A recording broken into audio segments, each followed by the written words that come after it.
श्री महागणाधिपतये नमः। नमो महद्भ्यो ऋषिभ्यो गुरुभ्यो श्री मात्रे नमः.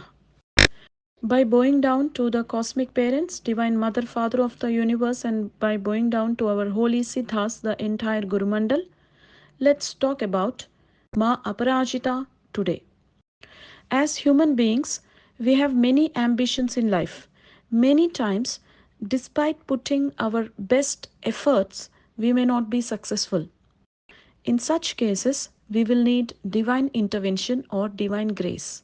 So, the deity associated to bless us with successfully completing our planned endeavors is Ma Aparajita.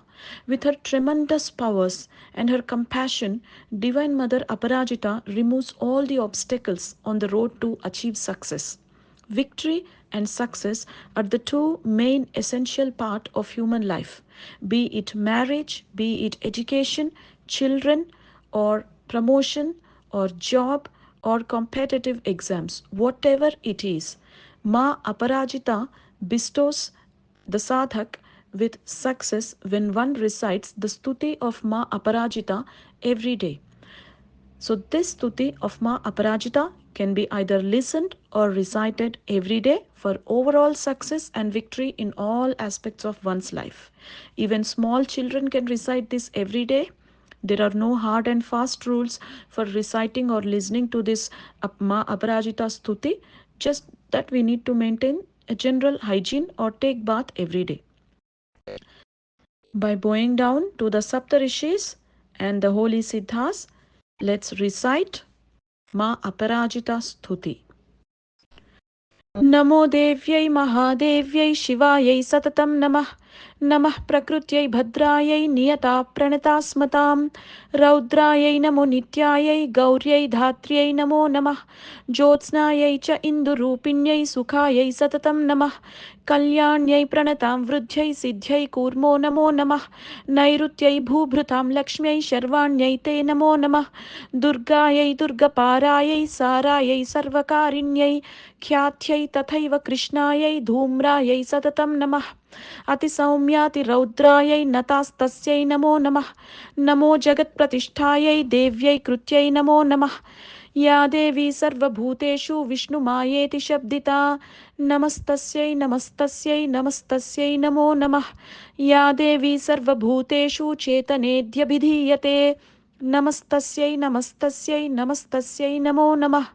या देवी सर्वभूतेषु बुद्धिरूपेण संस्थिता नमस्तस्यै नमस्तस्यै नमस्तस्यै नमो नमः. या देवी सर्वभूतेषु निद्रारूपेण संस्थिता नमस्तस्यै नमस्तस्यै नमस्तस्यै नमो नमः. या देवी सर्वभूतेषु क्षुधारूपेण संस्थिता नमस्तस्यै नमस्तस्यै नमस्तस्यै नमो नमः. या देवी सर्वभूतेषु छायारूपेण संस्थिता नमस्तस्यै नमस्तस्यै नमस्तस्यै नमो नमः. या देवी सर्वभूतेषु शक्तिरूपेण संस्थिता नमस्तस्यै नमस्तस्यै नमस्तस्यै नमो नमः. या देवी सर्वभूतेषु तृष्णारूपेण संस्थिता नमस्तस्यै नमस्तस्यै नमस्तस्यै नमो नमः. या देवी सर्वभूतेषु क्षान्तिरूपेण संस्थिता नमस्तस्यै नमस्तस्यै नमस्तस्यै नमो नमः. या देवी सर्वभूतेषु जातिरूपेण संस्थिता नमस्तस्यै नमस्तस्यै नमस्तस्यै नमो नमः. या देवी सर्वभूतेषु लज्जारूपेण संस्थिता नमस्तस्यै नमस्तस्यै नमस्तस्यै नमो नमः.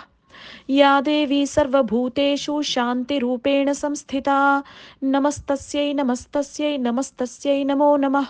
या देवी सर्वभूतेषु श्रद्धारूपेण संस्थिता नमस्तस्यै नमस्तस्यै नमस्तस्यै नमो नमः. या देवी सर्वभूतेषु कान्तिरूपेण संस्थिता नमस्तस्यै नमस्तस्यै नमस्तस्यै नमो नमः. या देवी सर्वभूतेषु लक्ष्मीरूपेण संस्थिता नमस्तस्यै नमस्तस्यै नमस्तस्यै नमो नमः. या देवी सर्वभूतेषु वृत्तिरूपेण संस्थिता नमस्तस्यै नमस्तस्यै नमस्तस्यै नमो नमः. या देवी सर्वभूतेषु स्मृतिरूपेण संस्थिता नमस्तस्यै नमस्तस्यै नमस्तस्यै नमो नमः.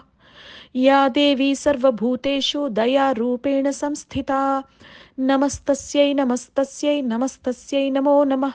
या देवी सर्वभूतेषु तुष्टिरूपेण संस्थिता नमस्तस्यै नमस्तस्यै नमस्तस्यै नमो नमः। या देवी सर्वभूतेषु मातृरूपेण संस्थिता नमस्तस्यै नमस्तस्यै नमस्तस्यै नमो नमः।